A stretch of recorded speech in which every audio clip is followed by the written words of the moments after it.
Welcome to మంచితనం news. ముందుగా headlines చూద్దాం. తెలంగాణ 10th ఫలితాలు విడుదల. 10వ తరగతి ఫలితాల్లో 98.2% ఉత్తీర్ణత. తెలంగాణ రెసిడెన్షియల్ స్కూల్లో ఏకంగా 98.7% ఉత్తీర్ణత. ఈ ఏడాది 10th పరీక్షలకు సుమారు 5,09,403 మంది విద్యార్థులు హాజరు. సింహాద్రి చందనోత్సవంలో ప్రమాదం. 7 భక్తులు మృతి. సింహాద్రి అప్పన్న చందనోత్సవంలో అపశృతి. 300 టికెట్ కౌంటర్ వద్ద కూలిన సిమెంట్ గోడ. 7 భక్తులు మృతి, 4కి గాయాలు.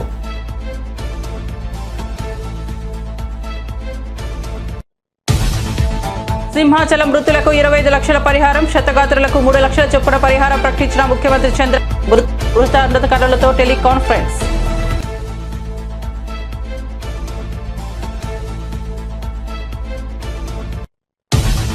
గోడ కూలుతుందని ఎవరూ అనుకోలేదు. బాధ్యులపై కఠిన చర్యలు తీసుకుంటామన్న అనిత. తాము దర్శనం చేసుకుని వచ్చాక గోడ కూలిన ప్రమాదం గురించి తెలిసిందన్న అనిత. అర్ధరాత్రి వర్షం పడుతున్న సమయంలో కూడా తాము ఇక్కడే ఉన్నామని వెల్లడి.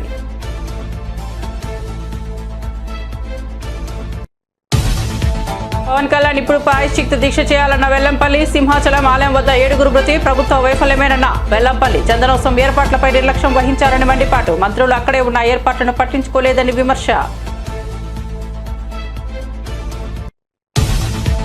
నేను చనిపోవాలని నాతో పాటు ఉంటున్నా కొందరు నాయకులు కోరుకుంటున్నారన్న జనసేన ఎమ్మెల్యే బొలిశెట్టి సంచలన వ్యాఖ్యలు. కూటమిలోని 3 పార్టీలు ఇచ్చిన మ్యాండేట్తోనే తాను గెలిచారని వ్యాఖ్య. టీడీపీలో తాను ఏ ఒక్కరిని ఇబ్బంది పెట్టలేదన్న జనసేన ఎమ్మెల్యే. ఇక వార్త వివరాల్లోకి వెళ్తే తెలంగాణ 10వ తరగతి పరీక్షా ఫలితాలు విడుదలయ్యాయి. సీఎం రేవంత్ రెడ్డి రవీంద్ర భారతి వేదిక విడుదల చేశారు. 10వ తరగతి ఫలితాల్లో 98.2% ఉత్తీర్ణత నమోదైంది. తెలంగాణ రెసిడెన్షియల్ స్కూల్లో ఏకంగా 98.7% ఉత్తీర్ణత నమోదైంది. గతంలో ఎన్నడూ లేని విధంగా అత్యధిక ఉత్తీర్ణత శాతం నమోదైంది. ఫలితాల కోసం అభ్యర్థులు అధికారిక వెబ్సైట్లో చూసుకోవచ్చు. కాగా ఈ ఏడాది మార్కుల మెమో రూపంలో కొన్ని కీలక మార్పులు చేపట్టారు. గతంలో విద్యార్థులకు సబ్జెక్టుల వారీగా గ్రేడ్లు, CGPAలు మాత్రమే ఇచ్చే విధానానికి బదులుగా ఈసారి రాత పరీక్షలు, ఇంటర్నల్ అసెస్మెంట్ మార్కులను విడిగా చూపిస్తూ మొత్తం మార్కులు, గ్రేడ్లను మెమోలో చేర్చారు. కనీస మార్కులు వస్తే పాస్ అని, లేదంటే ఫెయిల్ అని మార్కుల మెమోపై నమోదు చేస్తారు. విశాఖ జిల్లా సింహాద్రి అప్పన్న స్వామి చందనోత్సవ వేడుకల్లో విషాదకర ఘటన చోటు చేసుకుంది. 300 టికెట్ కౌంటర్ వద్ద గాలివాన కారణంగా గోడ కూలిపోయింది. ఈ దుర్ఘటనలో 7 భక్తులు ప్రాణాలు కోల్పోయారు. మరో 4 తీవ్రంగా పడ్డారు. మృతుల్లో 3 మహిళలు, 4 పురుషులు ఉన్నారు.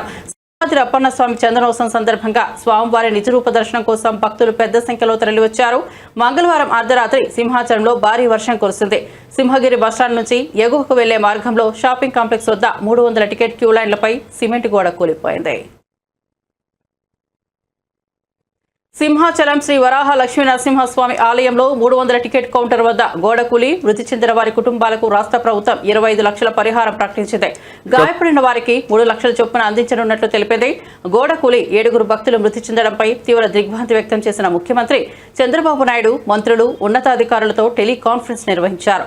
ఈ సందర్భంగా పరిహారం అందజేయాలని ఆదేశించారు. అలాగే బాధిత కుటుంబ సభ్యులకు దేవాదాయ శాఖ పరిధిలోని ఆలయాల్లో అవుట్ సోర్సింగ్ విధానంలో ఉద్యోగం కల్పించాలని సూచించారు. కాన్ఫరెన్స్ లో మంత్రులు అనిత, డోలా బాల వీరాంజనేయ స్వామి, అనగాని సత్యప్రసాద్, ఎంపీ భరత్, సింహాచల దేవస్థాన అనువంశిక ధర్మకర్త అశోక్ గజపతిరాజు తదితరులు పాల్గొన్నారు. ప్రమాదం జరిగిన తీరు, క్షతగాత్రులకు అందుతున్న వైద్య సాయంపై వివరాలు అడిగి తెలుసుకున్న చంద్రబాబు ఘటనపై 3 సభ్యుల కమిటీతో విచారణకు ఆదేశించారు. సింహాచలం శ్రీ వరాహలక్ష్మి నరసింహస్వామి వారి చందనోత్సవం సందర్భంగా తీవ్ర విషాదం చోటు చేసుకుంది. ఆలయ ప్రాంగణంలో గోడ కూలిన దుర్ఘటనలో 7 భక్తులు ప్రాణాలు కోల్పోయారు. ఈ ఘటనపై రాష్ట్ర ప్రభుత్వం తీవ్రంగా స్పందించింది. హోంమంత్రి వంగల్పూడి అనిత స్వయంగా సంఘటనా స్థలానికి చేరుకుని సహాయక చర్యలను పర్యవేక్షించారు. ముఖ్యమంత్రి చంద్రబాబు నాయుడు ఉన్నత స్థాయి విచారణకు ఆదేశించడంతో పాటు మృతుల కుటుంబాలకు భారీ పరిహారాన్ని ప్రకటించారు. సహాయక చర్యలను దగ్గరుండి పర్యవేక్షించిన అనంతరం ఆమె మీడియాతో మాట్లాడారు. ఈ దురదృష్టకర సంఘటనలో 7 మరణించారని, వారిలో 4 పురుషులు, 3 మహిళలు ఉన్నారని ఆమె తెలిపారు. గాయపడిన వారికి మెరుగైన వైద్య చికిత్స అందించేందుకు అన్ని ఏర్పాట్లు చేసినట్లు తెలిపారు.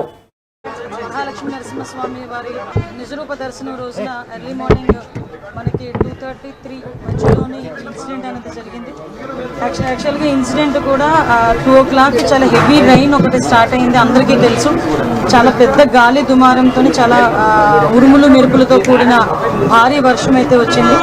ప్రాథమిక నివేదిక ప్రకారం ఆ వర్షం ఏదైతే వచ్చిందో వాటర్ అంతా కూడా ఆ లూజ్ సాయిల్ మూలన వాటర్ అంతా కూడా కొంచెం లోపల దిగి ఆ గోడ కూలింది అన్నది ఒక ప్రాథమిక సమాచారం ప్రకారం వచ్చిన నివేదిక. ఇంకా కూలంకషంగా మా వాళ్ళందరూ కూడా ఒకసారి ఎంక్వైరీ చేస్తున్నారు. అట్ ద సేమ్ టైం అక్కడ 300 రూపీస్ క్యూ లైన్ ఉంది. ఆ క్యూ లైన్ అక్కడ జస్ట్ కరువు ఉంటుంది అనమాట. అంతవరకు అంత హెవీ క్రౌడ్ కూడా లేరు. ఫస్ట్ కరువు మూలాన ఒక జస్ట్ కొంచెం క్రౌడ్ అక్కడ ఉన్నారు. అది మూవ్ అవుతూనే ఉన్నారు. ఎక్కడ కూడా మనకి ఆగిపోవడం కానీ అంటువేం లేదు. చాలా అన్ఫార్చునేట్ థింగ్, ఆ గోడ పడిపోవడం వలన సుమారుగా 7 ప్రాణాలు కోల్పోవడం జరిగింది. అందులో 4 పురుషులు ఉన్నారు, 3 స్త్రీలు ఉన్నారు. ఇంకా మిగతా రెస్క్యూ ఆపరేషన్స్ కూడా జరుగుతున్నాయి. ఈ సంఘటన జరిగినది అని తెలిసిన వెంటనే ఇమీడియట్గా ఎస్డిఆర్ఎఫ్ బృందాలు, ఫైర్ డిపార్ట్మెంట్, పోలీస్ డిపార్ట్మెంట్, అదేవిధంగా ఇక్కడ పనిచేస్తున్న వాలంటీర్స్ చిన్నపిల్లలైనా వాళ్ళకి చేతులెత్తి దండం పెట్టాలి. నిజంగా వాలంటీర్స్ అయితే ఇమీడియట్గా కొంతమందిని బయటకు తీసుకొచ్చి అప్పటికప్పుడు హాస్పిటల్ కూడా తరలించారు. ఎన్డీఆర్ఎఫ్ టీం కూడా ఆన్బోర్డ్ అయింది. ఎన్డీఆర్ఎఫ్ టీములు 2, ఎస్డీఆర్ఎఫ్ టీంలో ఒక 2, fire department and police department అందరూ కలిసి రెస్క్యూ ఆపరేషన్స్ కూడా చేస్తున్నారు. మొత్తం అంతా క్లియర్ చేస్తున్నారు. అందరూ కూడా చనిపోయిన వాళ్ళ కుటుంబాలందరికీ కూడా ప్రగాఢమైన సంతాపం తెలియజేసుకుంటున్నాం. గవర్నమెంట్ తరఫున కూడా మాక్సిమం అన్ని ప్రికాషన్స్ తీసుకున్నాం. కేవలం ఈ భారీ వర్షము, అదేవిధంగా గాలి దుమారం వల్ల మాక్సిమం జరిగిన ఇన్సిడెంట్ ఇది ఒక యాక్సిడెంట్. కన్స్ట్రక్షన్ ఫెయిల్యూర్ కూడా ఉందంటూ కూడా అన్ని యాంగిల్స్ నుండి మేము దర్యాప్తు చెప్తామండి. ఇది ఏ టైంలో కన్స్ట్రక్ట్ జరిగింది, ఏ స్కీమ్లో కన్స్ట్రక్ట్ జరిగింది, ఎవరు కాంట్రాక్టరు, ఎవరు ఇంజనీరు, ఎవరు క్వాలిటీ కంట్రోల్ ఎవరు చేశారు, ఎవ్రీథింగ్ మేము ఇందులో ఎంక్వైరీ చేసుకుంటాం. ఎందుకంటే ఇక్కడ ప్రాణాలు కోల్పోయారు. ఈజీగా వదిలేయాల్సిన అవసరం ఏం లేదు.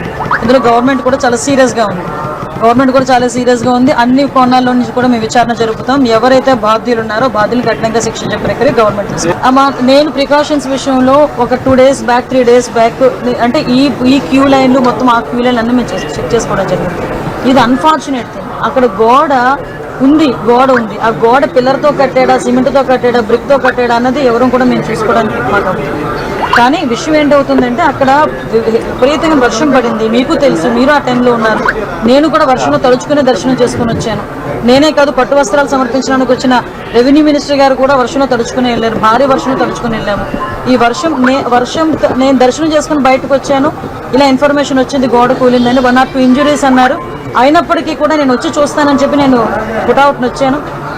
అప్పటి నుంచి ఇప్పటి వరకు నేను ఇక్కడే ఉండడం జరిగింది. అంటే ఎక్కడా కూడా రెస్క్యూ ఆపరేషన్స్లో కానీ నిర్లక్ష్యం వహించడం కానీ ఎక్కడ కూడా నేను చేయలేదు. ఇమీడియట్గా క్షతగాతులు ఎవరైతే ఉన్నారో వాళ్ళందరినీ కూడా హాస్పిటల్కి తీసుకెళ్ళి నేను పంపించడం జరిగింది. మిగతా రెస్క్యూ ఆపరేషన్స్ కూడా జరుగుతున్నాయి. ప్లీజ్ మిగతా అన్ని కార్యక్రమాలు చేసుకోవాలి.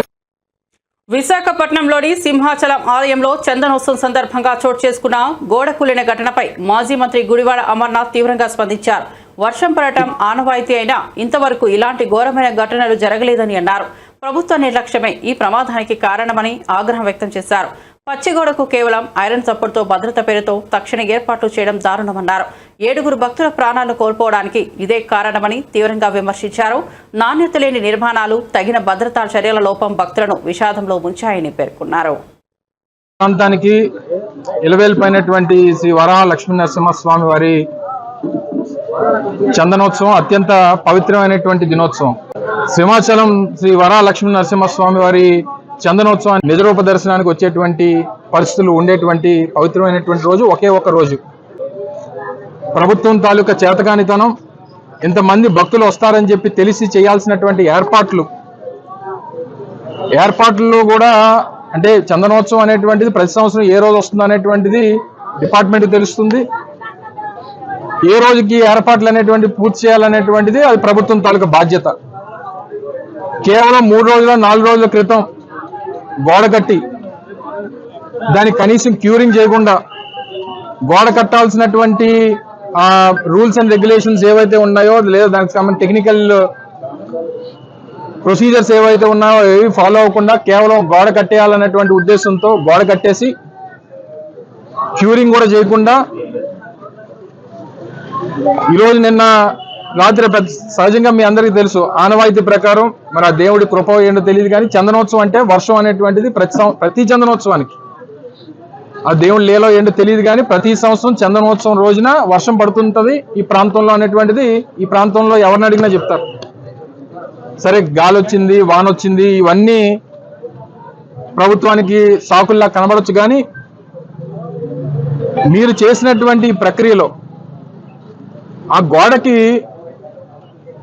భక్తులకు సంబంధించినటువంటి ఈ టెంట్లు వేయడానికి, ట్రస్సులు వేయడానికి ఏదైతే ఏర్పాట్లు చేశారో ఆ క్యూరింగ్ అవునటువంటి గోడకు తీసుకుని వచ్చి ట్రస్సులన్నీ కూడా తగిలించి దానికి మేకులు కొట్టి పూర్తిగా ఆ గోడను సపోర్ట్ కింద తీసుకొని ఏర్పాట్లన్నీ కూడా చేశారు. ఒక పక్క గాలి, ఒక పక్క ఇప్పుడే పైలా ప్రవీణ్ అని చెప్పి ఇందులో గాయపడినటువంటి యువకుడిని విమ్స్ హాస్పిటల్లో తనని పరామర్శించి రావడం జరిగింది. ప్రత్యక్ష సాక్షి ఆ అబ్బాయిని అడిగాం, ఏం జరిగింది, ఎలా జరిగింది ఏంటి అని అంటే క్లియర్ చెప్పాడు. సార్, పెద్ద గాలి వేసింది, గోడ ఫ్లెక్స్ ఊగినట్టు ఊగింది సార్, అది ఆ చీకట్లో మాకు లైటింగ్ కూడా లేదు, ఆ టైంలో అది గోడో లేకపోతే ఫ్లెక్సో ఏంటో తెలియలేదు, కళ్ళు మూసి చేసే లోపు మొత్తం గోడంతా కూలిపోయింది, కిందన ఉండిపోయారు. నాకేమో ఆ కుర్రాడికేమో ఐరన్ ట్రస్ ఏదైతే ఉంటుందో అది వచ్చి కాలు మీద పడిపోయి ఆ యాంకిల్ బ్రోన్ అనేటువంటిది ఫ్రాక్చర్ అయ్యింది. అంటే క్యూరింగ్ ఉన్నటువంటి గోడకు తీసుకుని వచ్చి ఆ గోడ ఇది కూడా మీరు చూస్తే ఇది కాంక్రీట్ తో సహజంగా మీరు చూడండి, మీరు ఎక్కడన్నా కొండ చర్యలు ఉన్నటువంటి ప్రాంతంలో రిటైనింగ్ వాల్ కట్టినప్పుడు కాంక్రీట్ వాల్స్ కడతారు. మీరు చూడండి, హనుమంతవాగ్ జంక్షన్ లో కానీ లేకపోతే ఇతర ప్రాంతాల్లో కానీ కొండవాళ్ళ ప్రాంతాలు ఎక్కడున్నా సరే కట్టాల్సినటువంటిది కాంక్రీట్ వాల్. ఇలాంటి ఫ్లై యాష్ బ్రిక్స్ తీసుకొని వచ్చి కడితే ఇది పరిస్థితి. దీని క్యూరింగ్ లేదు, మధ్యలో కావాల్సినటువంటి కాంక్రీట్ పిల్లర్స్ లేవు, క్యూరింగ్ అనేటువంటిది జరగలేదు. దానికి తీసుకొని వచ్చి ఐరన్ ట్రస్లు అన్ని కూడా తీసుకొని వచ్చి ఏర్పాట్లకు సంబంధించినటువంటి అన్ని ఇదే గోడకి వారు కొడితే దీని నాణ్యత ఇది. ఆ చుట్టుపక్కల ఉన్నటువంటి మీరు కూడా పత్రికా సోదరులు కూడా ఉన్నారు ఇందులో, మీరందరూ కూడా దగ్గర నుంచి చూసుంటారు. ఈ పక్కన ఉన్నటువంటి సింహాచలం శ్రీ లక్ష్మీ నరసింహస్వామి చందనోత్సవంలో గోడకూలి 7 భక్తులు మరణించడం ప్రభుత్వ వైఫల్యం వల్లే జరిగిందని వైసీపీ నేత మాజీ మంత్రి వెల్లంపల్లి శ్రీనివాస్ ఆరోపించారు. హైదరాబాద్ లోని తన నివాసంలో మీడియాతో మాట్లాడిన ఆయన ఈ దుర్ఘటనకు కూటమి ప్రభుత్వ నిర్లక్ష్యమే కారణమని విమర్శించారు. చందనోత్సవానికి లక్షలాదిగా భక్తులు వస్తారని తెలిసినా ప్రభుత్వం సరైన ఏర్పాట్లు చేయడంలో ఉదాసీనంగా వ్యవహరించిందని వెల్లంపల్లి అన్నారు. నాసిరకం పనుల వల్లే ఈ ప్రమాదం జరిగిందన్నారు. సమీక్షా సమావేశాల్లో పాసుల పంపిణీపై చర్చించారే తప్ప భక్తుల భద్రత, సౌకర్యాలపై దృష్టి పెట్టలేదని ఆరోపించారు. మంత్రులు అక్కడే ఉన్న ఏర్పాట్లను పట్టించుకోలేదని, కనీసం టాయిలెట్ సౌకర్యం కూడా కల్పించకపోవడం ప్రభుత్వ నిర్లక్ష్యానికి నిదర్శనమని అన్నారు. విజయవాడ నగరంలో ఎన్ని దేవాలయాలు కూల్చేశారు. ఆ దేవతామూర్తులని మున్సిపల్ కార్పొరేషన్ వ్యాన్లలో తరలించడం మనం చూసాం. మున్సిపల్ చెత్త బండుల్లో దేవుడి విగ్రహాలు తీసుకెళ్లిన పరిస్థితి 2014 నుంచి 19 టైంలో చూసాం. అలాగే గోదావరి పుష్కరాల్లో దాదాపుగా సుమారుగా 29 మంది పబ్లిసిటీ పిచ్చి కోసం 29 మంది చనిపోయడం చూశాం.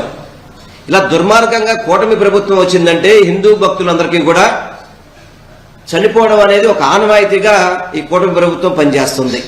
అదేవిధంగా ఈరోజు సింహాచలంలో 7 చనిపోవడం అనేది ఇది ఎంతవరకు సమంజసం? కూటమి ప్రభుత్వం ఏం చేస్తుంది? ఏర్పాట్లు సింహాచలం దేవాలయంలో ఎందుకు ఏర్పాట్లు చేయలేదు? ఏదో చందనోత్సవానికి చంద్రబాబు గారు వస్తారు, పవన్ కళ్యాణ్ గారు వస్తారు, విఐపీలు వస్తారని చెప్పని అడావుడిగా నాసురకంతో ఒక గోడ నిర్మించారంట. అది 4 రోజుల్లో గోడ నిర్మించారంట. దానివల్ల ఈరోజు భక్తులు చనిపోవాల్సిన పరిస్థితి. అంటే లక్షలాది మంది భక్తులు వచ్చేటప్పుడు కనీసం నిర్మాణాలు చేపట్టే దాంట్లో క్వాలిటీ కానీ టైం కానీ చూసుకోవాల్సిన పని లేదా అంటున్నా. వీళ్ళు చందనోత్సవం మీటింగుల్లో చేసేది ఏంటంటే రివ్యూ మీటింగ్ ఒకసారి జరిగింది. ఆ మీటింగ్లో ఎమ్మెల్యేలు నాకు టికెట్లన్నీ, మీకు టికెట్లన్నీ, మాకు పాసులన్నీ, మాకు గౌరవం లేదని చెప్పని సాక్షాత్తు అక్కడ ఎమ్మెల్యే బండారు సత్యనారాయణమూర్తి గారు మాట్లాడారు. ఆల్రెడీ వాళ్ళు టికెట్లు పాసుల కోసం మాట్లాడారు తప్ప భక్తుల సౌకర్యాల్లో కానీ భక్తుల అక్కడ అవసరానికి కావాల్సిన పనుల్లో కానీ ఎక్కడా కూడా చొరవ చూసిన పరిస్థితి లేదు. హోమ్ మినిస్టర్ అదే జిల్లాలో ఉంటారు. అదేవిధంగా మన ఎవరో రెవెన్యూ మినిస్టర్ గారు ఉన్నారంట అక్కడ, మరి ఎండోమెంట్ మినిస్టర్ గారు వెళ్ళారో వెళ్ళలేదో తెలియదు. కనీసం అక్కడ మహిళలు చెప్తున్నారు, ఈరోజు టీవీలో చూస్తుంటే మనకు అర్థమవుతుంది, కనీసం బాత్రూమ్ సౌకర్యాలు కూడా ఏర్పాటు చేయలేదు ఈ కూటమి ప్రభుత్వం అనేది అక్కడున్న భక్తుల నుంచి వచ్చిన ఆవేదన. ఇందులో ఏదో అపచారం జరిగిందని మాత్రం మాకు అర్థమవుతుంది. డెఫినెట్ గా ఈ కూటమి ప్రభుత్వం దేవాలయాల దాంట్లో కానీ హిందూ దేవుళ్ళలో కానీ హిందూ భక్తుల్లో ఏదో అపచారం జరుగుతుందని మాత్రం అర్థమవుతుంది. ఎందుకంటే మొన్నటికి మొన్న ముక్కోటినాడు దాదాపు 4 నెలల వస్తుంది ఇంచుమించుగా. ఎప్పుడు కూడా తిరుపతి చరిత్రలో ఎప్పుడైనా తిరుపతి చరిత్రలో 6 చనిపోయిన పరిస్థితి చూసామా? 6 చనిపోయారు. దాదాపు 40 మంది పైన పడి వాళ్ళందరికీ కూడా వివిధ రకాలుగా ఇబ్బందులు పడి వాళ్ళ ప్రాణాలు ఏం కోల్పోలేదు. అది వచ్చినప్పుడు కూడా కనీసం ఈ సింహాచలం చందనోత్సవానికి మనం బాధ్యత తీసుకోవాలని చెప్పని కనీసం ఈ కూటమి ప్రభుత్వం చర్యలు తీసుకోకపోవడం చాలా బాధాకరం, చాలా బాధాకరం. నేను గౌరవ డిప్యూటీ సీఎం గారికి మీ ద్వారా కోరుకుంటున్నాను, జరగని అపచారానికి మీరు దీక్షలు చేశారు, చాలా బాగానే పని దీక్షలు చేశారు. అది జరిగిందా జరగలేదో వెంకటేశ్వర స్వామి ఆ కోర్టులో తీర్పులు చెప్తాయి. కానీ ఇప్పుడు జరిగిన అపచారాలు, టీటీడీలో 6 చనిపోయారు, సింహాచలంలో ఇప్పటికి 7 చనిపోయారు. ఇప్పుడు చేయాలి మీరు దీక్షలు, ఇప్పుడు చేయాలి మీరు సంప్రోక్షణలు. ఎన్నికల ముందే రాజకీయ స్వార్థంతో ఎన్డీఎస్ఏ తుది నివేదిక విడుదల చేసిందని బీఆర్ఎస్ సీనియర్ నేత మాజీ మంత్రి హరీష్ రావు తీవ్ర వ్యాఖ్యలు చేశారు. గతంలో కేంద్ర సంస్థలైన ఈడీ, సిబిఐ ఎలా వాడారో ఇప్పుడు అదే తరహాలో ఎన్డీఎస్ఏను కూడా రాజకీయ ప్రయోజనాల కోసం వాడుతున్నారని ఆరోపించారు. అసెంబ్లీ ఎన్నికల ముందు ప్రాథమిక నివేదిక, పార్లమెంట్ ఎన్నికల ముందు ఇంటర్రిమ్ రిపోర్ట్, ఇప్పుడు రజతోత్సవ సభ ముందు తుది నివేదిక అంటూ బీజేపీ, కాంగ్రెస్ కలిసి కుట్ర చేశాయని అన్నారు. ఇది సాంకేతిక సంస్థ నివేదిక కాదని, పూర్తిగా రాజకీయ ప్రేరేపిత నివేదిక అని విమర్శించారు. తాము అన్ని ఆధారాలతో నిజాన్ని త్వరలో ప్రజల్లో ఉంచుతామని హరీష్ రావు స్పష్టం చేశారు. కూడా మీరు ఒకసారి గమనిస్తే అప్పటికే ఎలక్షన్ కోడ్ ఆఫ్ కండక్ట్ వచ్చింది.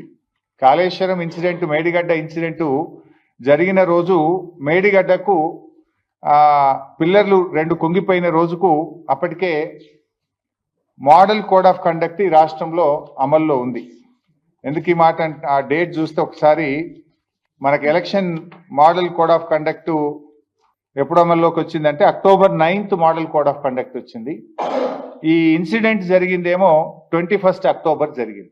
కానీ మీరు గమనిస్తే ఏం జరిగింది, ఎన్డీఎస్ఏ ఎంత వేగంగా స్పందించిందంటే ఆనాడు అసెంబ్లీ ఎన్నికల ముందు బీజేపీకి లబ్ధి చేకూర్చే విధంగా ప్రిలిమినరీ రిపోర్టు ఎప్పుడు ఇచ్చింది? 1st November, అంటే just with in 1 week, 1 week కూడా కాదు, ఇన్సిడెంట్ జరిగిన 2 రోజుల్లో వచ్చింది. 4 రోజుల్లోనే ప్రాథమిక నివేదిక ఇచ్చింది. అంటే అసెంబ్లీ ఎన్నికల ముందు ప్రాథమిక నివేదిక, పార్లమెంట్ ఎన్నికల ముందు మధ్యంతర నివేదిక, బీఆర్ఎస్ రజతోత్సవం జరిగేటప్పుడు తుది నివేదిక. ఇది రాజకీయం కాకపోతే ఏంది? నేను ఇంకో మాట అడుగుతున్నా, పోలవరం డ్యామ్ ఉంది, అది కడుతున్నది కూడా ఇదే NDSA. NDSA is nothing but CWC, CWC is nothing but NDSA. సిడబ్ల్యూసీలో పనిచేసేటోళ్ళే ఎన్డీఎస్ఏకి ట్రాన్స్ఫర్ అవుతారు, ఎన్డీఎస్ఏలో పనిచేసేటోళ్ళే సిడబ్ల్యూసీకి ట్రాన్స్ఫర్ అవుతారు. అదేమి కొత్తది కాదు. అయితే మరి అదే ఎన్డీఎస్ఏ ఆధ్వర్యంలో కడుతున్న పోలవరం ప్రాజెక్టులో డయాఫ్రేమ్ వాల్ కానీ గైడ్ వాల్ కానీ కొట్టుకుపోయినాయి, కుప్పగూలిపోయింది పోలవరం ప్రాజెక్టు. మరి ఇప్పటి వరకు ఎన్డీఎస్ఏ ఎందుకు పోలవరం ప్రాజెక్టు విజిట్ చేయలేదు? యాక్ట్ పార్లమెంటు చేసిన చట్టము దేశంలో అన్ని రాష్ట్రాలకు ఒకటే ఉండాలి, అన్ని డ్యాంలకు అన్ని ప్రాజెక్టులకు ఒకే విధంగా ఉండాలి. ఇక్కడ తెలంగాణలో 2 పిల్లర్లు గుంగితే 3 రోజుల లోపల వస్తావు, 4 రోజుల లోపల రిపోర్ట్ ఇస్తావు. 4-5 ఏళ్ళైనా పోలవరంకు ఎన్డీఎస్ఏ పోదెందుకు? రిపోర్ట్ ఇయ్యదెందుకు? ఎందుకంటే కట్టిందే మీరు, డిజైన్ చేసింది ఎన్డీఎస్ఏ, కట్టింది ఎన్డీఎస్ఏ, కుప్పగూలింది ఎన్డీఎస్ఏ హయాంలో, ఎన్డీఏ హయాంలో. అందువల్ల అక్కడికి బోరు. ఇక ఉత్తమ్ కుమార్ రెడ్డి గారు ఎన్డీఎస్ఏ ఏదో ప్రపంచ ప్రఖ్యాతి కలిగిన సంస్థ, ఇక దీనంత గొప్పది లేదు, దీంట్లో ఉన్నంత నిష్ణాతులైన ఇంజనీర్లు ఈ ప్రపంచంలో లేరు అని చెప్తాడు. మరి ఆ ఎన్డీఎస్ఏ కట్టిన పోలవరం కుప్పగూలిపోయింది, 5 ఏళ్ళైనా అక్కడికి ఎందుకు పోలేదు? ఇది ఎందుకు నేను చెప్పాల్సి వస్తుందంటే ఎన్డీఎస్ఏ ఎన్డీఏ జేబు సంస్థగా మారింది. ఈ దేశంలో ఈడీ, సిబిఐలను ఎట్లా వాడుతున్నారో ఎన్డీఎస్ఏను కూడా అదే పద్ధతిలో వాడుతున్నారనడానికి ఇది ఒక నిదర్శనము. అసెంబ్లీ ఎన్నికల ముందు ప్రాథమిక నివేదిక, పార్లమెంట్ ఎన్నికల ముందు మధ్యంతర నివేదిక, సిల్వర్ జూబ్లీ ముందు తుది నివేదిక. 5 ఏళ్ళైనా పోలవరంకు పోరు, ఏ నివేదిక ఇయ్యరు. అంటే ఇది ఒక రాజకీయ పరమైనటువంటి ఒక కుట్రతో కాంగ్రెస్, బీజేపీలు కుమ్మక్కై చేస్తున్నటువంటి విషయం ఇవాళ స్పష్టంగా అర్థమవుతా ఉంది. యాక్చువల్లీ ఎన్డీఎస్ఏ రిపోర్ట్ కూడా మీరు ఒకసారి గమనిస్తే అప్పటికే ఎలక్షన్ కోడ్ ఆఫ్ కండక్ట్ వచ్చింది. కాళేశ్వరం ఇన్సిడెంట్, మేడిగడ్డ ఇన్సిడెంట్ జరిగిన రోజు మేడిగడ్డకు టీడీపీ సీనియర్ నేత మాజీ మంత్రి దేవినేని ఉమామహేశ్వరరావు కుమారుడు వివాహ వేడుక ఘనంగా జరిగింది. విజయవాడ నగర శివారు కంకిపాడులో జరిగిన ఈ వేడుకకు తెలంగాణ సీఎం రేవంత్ రెడ్డి, సుప్రీంకోర్టు విశ్రాంత ప్రధాన న్యాయమూర్తి జస్టిస్ ఎన్వి రమణ, ఏపీ మంత్రి నారా లోకేష్ తో పాటు తెలుగు రాష్ట్రాలకు చెందిన పలువురు ముఖ్య నేతలు హాజరయ్యారు. నూతన వధూవరులు నిహార్ సాయి, నర్మదలను వారు ఆశీర్వదించారు.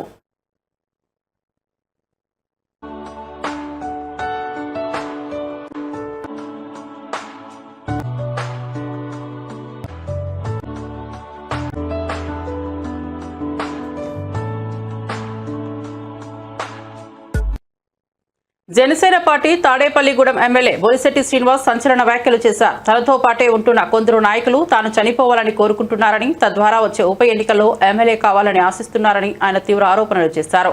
తాడేపల్లిగూడెంలో మీడియాతో మాట్లాడుతూ ఆయన వ్యాఖ్యలు చేశారు. నేను పోతే ఉప ఎన్నిక వస్తుంది, ఆ సీట్లో ఎమ్మెల్యే అయిపోవాలని కొందరు ఆశపడుతున్నారంటూ బొలిశెట్టి వ్యాఖ్యానించారు. తన గెలుపు వెనుక ఎవరి త్యాగాలు లేవని, తెలుగుదేశం, జనసేన, బీజేపీ 3 పార్టీలు కలిసి ఇచ్చిన మ్యాండేట్తోనే తాను గెలిచానని ఆయన స్పష్టం చేశారు. తాడేపల్లిగూడెం ప్రజలు తనను ఆశీర్వదించి గెలిపించారని, ఎవరి దయా దాక్షిణ్యాలపైన తాను ఆధారపడలేదని తేల్చి చెప్పారు.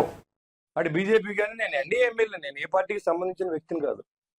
ఇన్ని జరుగుతూ ఉంటాయి. ఓ పక్కన అధికారుల్ని సమన్వయంతో పనిచేయించాలి అంటే ఓ పక్కన అధికారులను బెదిరిస్తారు. నువ్వు ఉండాలని లేదా, పైన మా పార్టీ ఉంది, నేను పంపేస్తాం. ఏం పంపేస్తారు మీరు? నేను ఎన్డీఏ ఎమ్మెల్యేని, నేనేమి వైఎస్ఆర్సీపీ ఎమ్మెల్యేని కాదు. ఇక్కడ అధికారులను కూడా పరిరక్షణ చేసుకోవాల్సిన అవసరం ఉంది. అధికారులకు అవసరం నాకు పూర్తిగా ఉంది. అధికారులు చేయకపోతే నేను చేయలేను. ఇక్కడ చేయమని కమిషనర్ ఆదేశిస్తే కమిషనర్ అన్ని ఇవన్నీ చేయించాడు. ఇది చేయమని అనిల్ వీళ్ళంతా ఉండి రాత్రానిగా పాలని ఇక్కడ కొంతమంది కూర్చొని టీలు ఒకరు పెట్టి, కాఫీలు ఒకరు పెట్టి గవర్నమెంట్ డబ్బులు ఇవ్వకుండా ఇది అభివృద్ధి చేస్తూ ఉంటే విమర్శలు చేసేవాళ్ళకి చెప్తున్నాను. నేను ఎప్పుడు చనిపోతానో నాకు తెలియదు, కానీ చనిపోయినప్పుడు మీరు ఖచ్చితంగా ఎమ్మెల్యే అవ్వాలని నేను కోరుకుంటున్నాను. నేను ఉండగానే చనిపోవాలని కోరుకోవద్దని చెప్పి కూడా మీకు తెలియజేస్తాను. ఎందుకంటే అది అన్యాయం. అది నా సర్వస్వం. నేను ఒక సామాన్యుడిని మీ ముందు నిలబడి స్థాయికి ఎదగడానికి భగవంతుడు నేను చేసిన వ్యాపారాలకు కలిసి ఎమ్మెల్యేగా అయ్యానంటే ఇక్కడ అధికారులను కూడా పరిరక్షణ చేసుకోవాల్సిన కళ్యాణ్ గారు, చంద్రబాబు నాయుడు ఆశయంతో నాకు టికెట్ వచ్చింది. ఖచ్చితంగా టికెట్ వచ్చిన తర్వాత గెలిపించడం అనేది ప్రజలు చేయవలసిన అవసరం ఉంది. ప్రజలు అత్యధిక మెజార్టీని ఇచ్చారు. తాడేపూడి కాన్స్టిట్యున్సీ ఏర్పడిన తర్వాత 62,500 మెజార్టీతో నన్ను ఎక్కించారు. నేను ఒక సామాన్యుడిని. మా నాన్నగారు ఒక ఆర్టీసీ డ్రైవరు.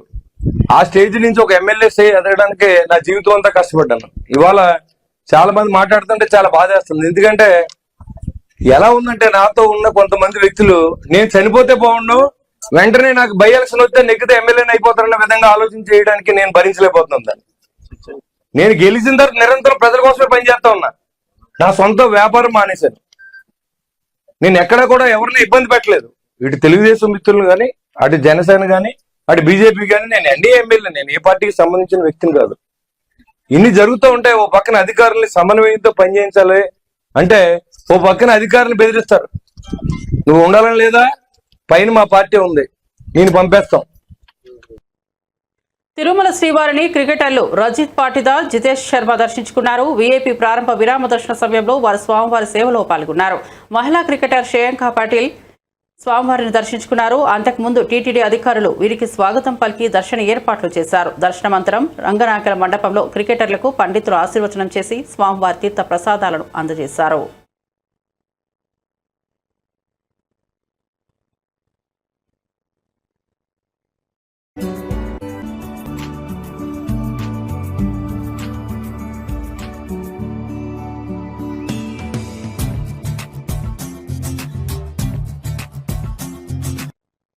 విజయవాడలో వైఎస్ షర్మిలను గృహ నిర్బంధంలో ఉంచడంపై ఆమె తీవ్ర ఆగ్రహం వ్యక్తం చేశారు. ఒక పార్టీ అధ్యక్షురాలపై ఈ జులం ఏంటి? అమరావతి రాజధానిపై రీసెర్చ్ చేయడం తప్ప అని ప్రశ్నించారు. ఈ చర్యకు కారణం స్పష్టంగా చెప్పాలని ముఖ్యమంత్రి చంద్రబాబు నాయుడు, హోంమంత్రి అనితను డిమాండ్ చేశారు. ఈ రోజు నన్ను హౌస్ అరెస్ట్ చేశారు. ఏమండి, మన ఆంధ్ర రాష్ట్రంలో పబ్లిక్ ఇష్యూస్ గురించి మాట్లాడకూడదా? మీటింగ్లు పెట్టుకోకూడదా? ఏదైనా మీటింగ్లు ప్లాన్ చేస్తే హౌస్ అరెస్ట్ చేస్తారా? ఇదే కూటమి వైఖరియా? ఇలాగే ఉండబోతుందా? అదిగో పోలీస్ వ్యాన్, అది కవర్ చేయండి. వ్యాన్లు పోలీసులను దించారు. మేము కాదు కదా ఇక్కడ లా అండ్ ఆర్డర్ ప్రాబ్లం సృష్టిస్తున్నది, మేము కాదు కదా ఇక్కడ ప్రజలకు అన్యాయం చేస్తున్నది. ఎవరు చేస్తున్నారు? ఒక స్పెషల్ స్టేటస్ విషయంలోనైనా, ఒక పోలవరం విషయంలోనైనా, ఒక రాజధాని విషయంలోనైనా ఎవరు అన్యాయం చేస్తున్నారండి? కనీసం ప్రతిపక్షంలో ఉన్న వాళ్ళం మేము కనీసం ప్రశ్నించడానికి, మేము మీటింగ్లు పెట్టుకొని యాక్షన్ ప్లాన్ ఏంటో డిసైడ్ చేయడానికి కూడా మాకు అధికారం లేదా? మేము అమరావతి క్యాపిటల్ కమిటీని వేస్తేనే మీకంతా భయం అయితే, ఇక మేము ఏదైనా ప్రొటెస్ట్ చేయాలనుకుంటే ఇక అసలు మమ్మల్ని చంపేస్తారో ఏమో. దేనికి వాడతారో మీ పోలీస్ ఫోర్స్ని? దేనికి వాడాలనుకుంటున్నారు? మీకు గులాంగిరి చేయించుకోవాలనుకుంటున్నారా? కూటమి సర్కార్ ఆన్సర్ చెప్పాలి. ఇది చాలా చాలా అన్యాయం. ఇంకోసారి నెవర్ డూ దిస్. మీ పోలీసులు వచ్చారు, నన్ను హౌస్ అరెస్ట్ చేశారు, ఆ క్రమంలో నా మీద చెయ్యి కూడా వేశారు. This is not right. మహిళల మీద దిస్ కెనాట్ బి టాలరేటెడ్. ఇది మీకే అవమానకరం. Never ever do this again. House అరెస్ట్లు ఎందుకు చేస్తారండి? మాకు ఏ హక్కు లేదండి? ధర్నాలు చేసుకునే హక్కు లేదా? ప్రొటెస్ట్ చేసే హక్కు లేదా? ప్రజల తరఫున ప్రశ్నించే హక్కు లేదా? నియంతల్లా మారకండి. Thank you.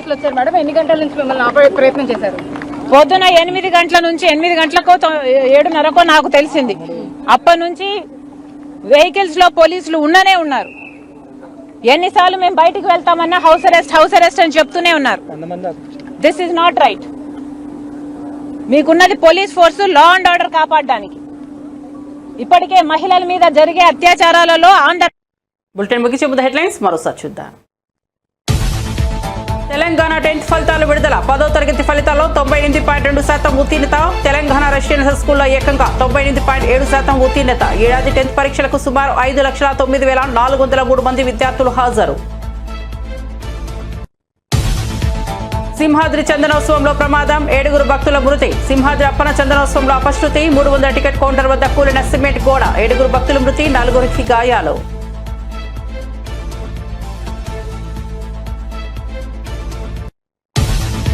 సింహాచలం మృతులకు 25 లక్షల పరిహారం. క్షతగాత్రులకు 3 లక్షల చొప్పున పరిహారం ప్రకటించిన ముఖ్యమంత్రి చంద్రబాబు. మంత్రులు, ఉన్నతాధికారులతో టెలికాన్ఫరెన్స్.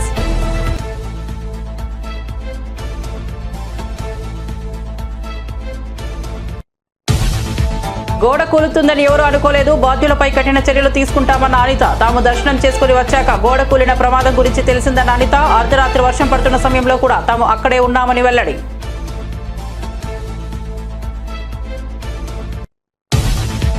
పవన్ కళ్యాణ్ ఇప్పుడు ప్రాయశ్చిత్త దీక్ష చేయాలన్న వెల్లంపల్లి. సింహాచలం ఆలయం వద్ద 7 మృతి. ప్రభుత్వ వైఫల్యమేనన్న వెల్లంపల్లి. చందనోత్సవ ఏర్పాట్లపై నిర్లక్ష్యం వహించారని మండిపాటు. మంత్రులు అక్కడే ఉన్న ఏర్పాట్లను పట్టించుకోలేదని విమర్శ. నేను చనిపోవాలని నాతో పాటు ఉంటున్న కొందరు నాయకులు కోరుకుంటున్నారన్న జనసేన ఎమ్మెల్యే బొలిశెట్టి సంచలన వ్యాఖ్యలు. కూటమిలను 3 పార్టీలు ఇచ్చిన మ్యాండేట్తోనే తాను గెలిచానని వ్యాఖ్య. టీడీపీలో తాను ఏ ఒక్కరిని ఇబ్బంది పెట్టలేదన్న జనసేన ఎమ్మెల్యే. మరిన్ని అప్డేట్స్ కోసం చూస్తూనే ఉండండి మంచితనం న్యూస్.